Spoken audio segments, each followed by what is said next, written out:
Oi, gente, sejam muito bem-vindos a este conteúdo. E esse conteúdo trata-se da leitura da sexta investigação das investigações lógicas de Edmund Husserl, o apêndice desta obra, que se encontra lá no finalzinho, através da tradução da coleção do Os Pensadores Husserl, ok? Acompanhe então. Apêndice: percepção externa e percepção interna. Fenômenos físicos e fenômenos psíquicos. Primeiro parágrafo. Percepção externa e interna na concepção popular e na tradição filosófica. Os conceitos de percepção externa e de percepção de si, de percepção sensível e de percepção interna, têm para o homem ingênuo o teor examinado em seguida. A percepção externa é a percepção das coisas externas, das suas propriedades e relações, das suas modificações e ações recíprocas. A percepção de si é a percepção que cada um pode ter do seu próprio eu, bem como das propriedades, estados e atividades deste eu. Se interrogado sobre quem é este eu percebido, o homem ingênuo responderia apontando para sua aparência corporal e enumerando suas vivências passadas e presentes. Caso perguntasse ainda se tudo isso é co-percebido na percepção de si, ele responderia naturalmente que para o eu percebido vale o correspondente do que vale para a coisa externa percebida, a qual tem muitas propriedades, e no curso de suas modificações já teve muitas outras, que no momento não entram na percepção.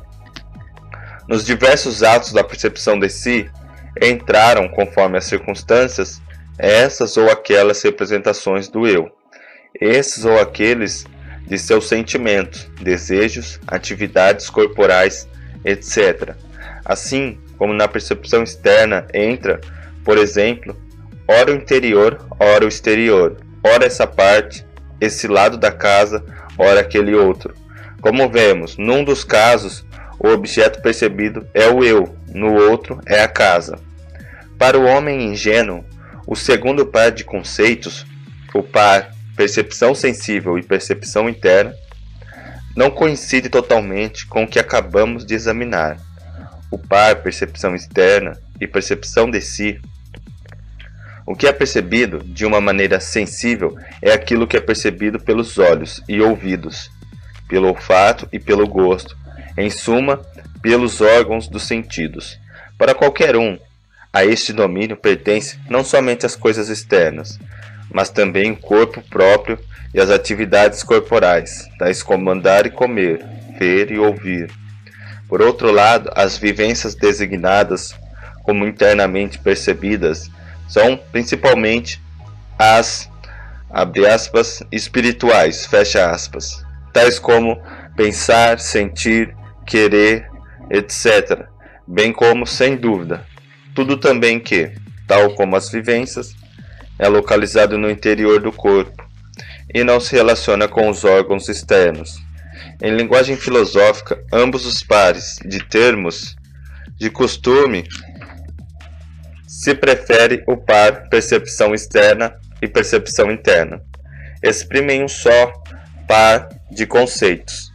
Depois de Descartes ter separado radicalmente mens e corpus, Locke introduziu na filosofia moderna, sob o título Sensation e Reflexion, as duas classes de percepção correspondentes.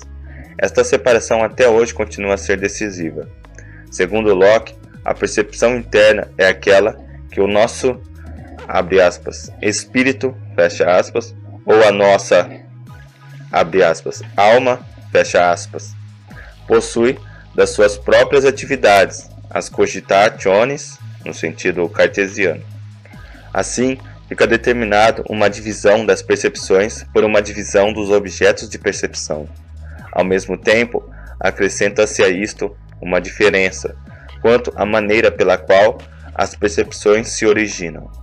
Num dos casos, a percepção nasce das ações que as coisas físicas exercem sobre o espírito por meio dos órgãos dos sentidos. No outro caso, elas nascem da reflexão sobre as atividades que o espírito perfaz, fundamentado nas ideias, abre aspas e fecha aspas, já obtidas pela sensação.